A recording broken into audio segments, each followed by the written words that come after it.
Hello friends, कैसे हैं आप सब। स्वागत है आपका यूपीएससी एट होम प्रविष्या की यूट्यूब प्लेटफॉर्म पे। हम यूपीपीसीएस की जो मेन साइंस है राइटिंग कर रहे हैं, जिसमें हमने टारगेट रखा है डेली 5 क्वेश्चन की आंसर राइटिंग करने का। उसी सीरीज़ में हमारा क्वेश्चन है जीएस पेपर 4 से। क्वेश्चन को हम देखेंगे।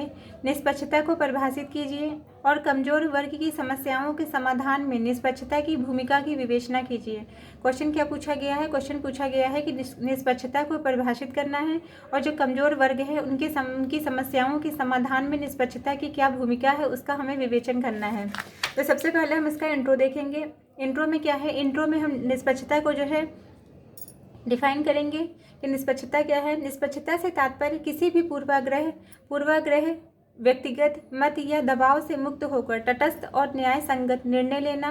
प्रशासनिक और न्यायिक संदर्भ में निष्पक्षता का अर्थ समान अवसर और समान व्यवहार, चाहे व्यक्ति का सामाजिक, आर्थिक या सांस्कृतिक स्तर कुछ भी हो। मतलब इसमें क्या बताया गया है? इसमें बताया गया है कि किसी भी भेदभाव या पूर्वाग्रह या दबाव से मुक्त होकर न्यायसंगत और तटस्थ जो है निर्णय लेना क्या कहलाता है? निष्पक्षता कहलाता है। फिर इसमें क्या है? इसका जो मेन बॉडी का पार्ट है जिसमें पूछा गया है कि कमजोर वर्ग की समस्याओं के समाधान में निष्पक्षता की भूमिका। तो सबसे पहले हम इसको कैसे देखेंगे? इसको हम देखेंगे कि जो है फर्स्ट इसका जो पॉइंट है वो क्या है? समान अवसर। इसके अंतर्गत क्या है? सभी को शिक्षा, रोजगार, सरकारी योजना का जो है लाभ। इसके अंतर्गत क्या बताया गया है कि निष्पक्ष प्रशासन समाज के कमजोर वर्गों को समान अवसर प्रदान करता है, जिससे वे क्या करते हैं? जिससे वे शिक्षा, रोजगार और सामाजिक जीवन में बेहतर स्थान प्राप्त कर सकें।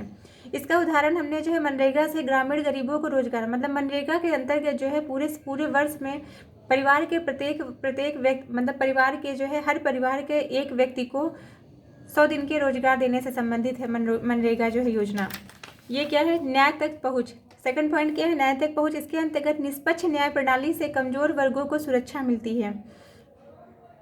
इसमें क्या बताया गया है कि भेदभाव रहित न्याय, मतलब न्यायपालिका द्वारा कमजोर वर्गों को निष्पक्ष निर्णय देने से उनका विश्वास बढ़ता है और वे अपने अधिकारों के लिए आगे बढ़ने को प्रेरित होते हैं। ये जो है हमने उदाहरण देखेंगे। एस टी जो है अत्याचार निवारण अधिनियम, मतलब अनुसूचित जाति अनुसूचित जनजाति अत्याचार निवारण अधिनियम 1989 के माध्यम से। फिर क्या है? नीतियों का जो है सही क्रियान्वयन।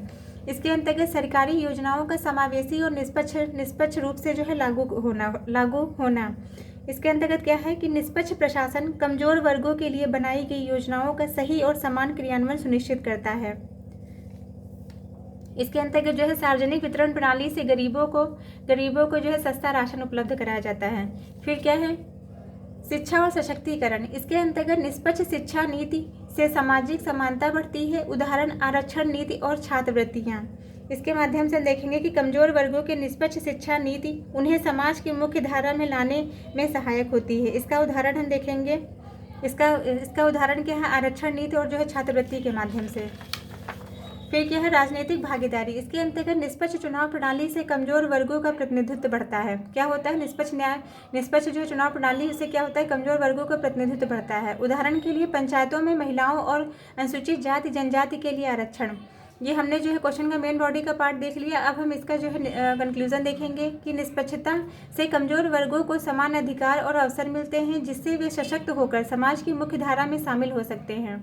तो हमारा जो है जीएस पेपर 4 का ये क्वेश्चन जो है कंप्लीट होता है। और आप लोग ऐसे ही हमारे चैनल पे अपना प्यार और सपोर्ट बनाए रखिए और हमारे साथ में मेन आंसर राइटिंग करते रहिए और लाइफ में आगे बढ़ते रहिए। Thank you.